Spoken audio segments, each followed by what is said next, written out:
Right now, in the Texas desert, a single building is being wired to draw as much electricity as 800,000 American homes.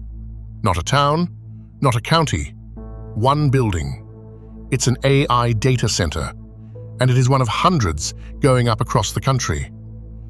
For 3 years, you've been told the race to build artificial intelligence is a race for chips, the little slivers of silicon everyone is fighting over. That's the soundbite, and it's about to be proven wrong. Because a chip is just expensive glass until you give it power, and the appetite is staggering. By 2030, America's data centers alone will pull more electricity than the entire country uses to make its steel, its aluminum, its cement, and its chemicals combined. So here is the question that actually decides this race, the one Silicon Valley would rather you didn't ask. Not who builds the smartest model, who can plug it in. And the nation that invented this technology, the United States, is quietly running out of the one thing it cannot download: power. This isn't a hunch. The International Energy Agency now says it flatly. The binding constraint on artificial intelligence is no longer chips or capital or algorithms. It is the electric grid. Which leaves 3 questions. And the answers are: how America loses a race it should win. 1. How much power does this actually take? 2. Why can't the richest country on Earth simply build it? And 3. While America stalls, who is quietly racing ahead? Get this wrong, and the trillion-dollar bet on American AI doesn't crash in some lab. It browns out, in a substation you've never heard of, on a grid that hasn't grown in 20 years. Start with the appetite. A decade ago, a lot of power meant a steel mill. Today it means a server hall that never sleeps, never idles, never turns off. Engineers stopped sizing these places in megawatts. They measure them in gigawatts now, a single gigawatt being the output of a full nuclear reactor. The largest campuses are being built to swallow 1, even 2 apiece, and there are thousands of them. By 2030, the world's data centers will swallow around 945 terawatt-hours of electricity every year, roughly the entire annual consumption of Japan. An industry drawing as much power as the planet's 4th largest economy. And nearly all of that new hunger lands in just 2 countries. One of them is about to hit a wall. That country is the United States. And here's the trap it walked into. For almost 20 years, American electricity demand barely moved. Efficiency canceled out growth, so the country simply stopped building. The grid fell asleep, and the load now bearing down on it is enormous.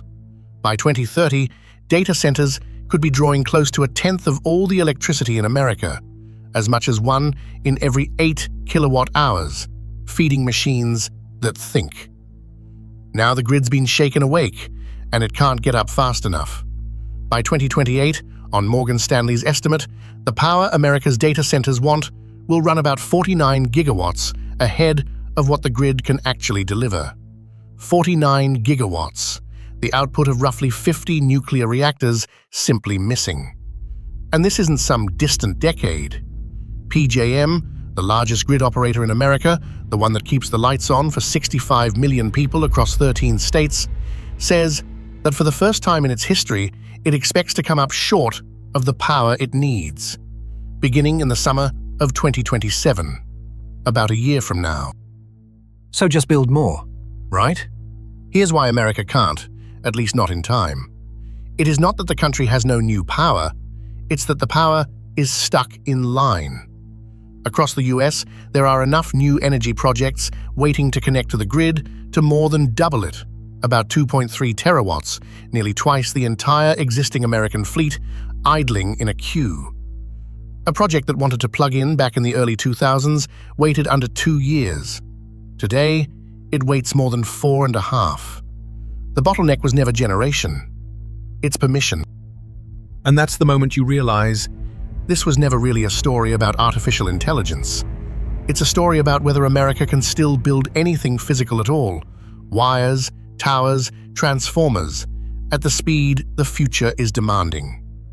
The AI race is just the stress test, and the country is failing it in slow motion. And you are already paying for it. In the PJM region, the price the grid pays, just to guarantee enough capacity, jumped more than 800% in a single year. And data centers drove nearly 2/3 of that spike. That cost doesn't vanish, it lands on your bill. By 2028, the average household in that region pays around $70 more a month, about $840 a year, so the server halls can stay online.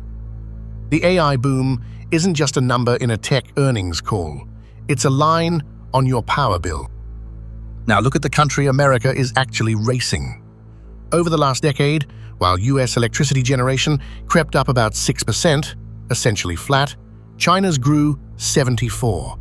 In 1 year, 2024, China added about 429 gigawatts of new capacity, roughly a third of America's entire power system, built in 12 months. Stand back, and the gap is hard to believe. China's grid is now more than 3 times the size of America's, about 3.9 terawatts to 1.2. It generates more than double the electricity the US does, more than the United States, the European Union, and India put together. And it can move that power. China has built dozens of ultra-high voltage lines, electric superhighways that carry power 2,000 kilometers, from desert solar farms to coastal megacities. The very same connection that takes 4 to 8 years to approve in America. And to be clear, China's grid is far from elegant. It overbuilds, and on some days, it simply wastes the surplus, switching off solar farms it can't absorb. But that is the tell. China has power to waste. America has a shortage to ration. So here's the part almost everyone gets wrong. The thing most likely to cost America this race isn't China. It isn't a chip shortage. It isn't even money. There's already some $3 trillion lined up to spend by 2028. It's a permitting form, and a transmission line that takes the better part of a decade to approve. America's real rival in the AI race isn't a rising power. It's a waiting list. Because intelligence in the end Is just electricity, organized. Every answer, every model, every breakthrough is power, converted into thought. The nation that can turn the most electricity into computation fastest will set the terms of this century. That used to be the country that could build anything. The open question is whether it still is. Which brings us back to that building in the Texas desert. The one drinking the power of 800,000 homes. It isn't a monument to American dominance. It's a question, lit up in the dark. America built the brain of the future. It just may have forgotten to build the power to switch it on.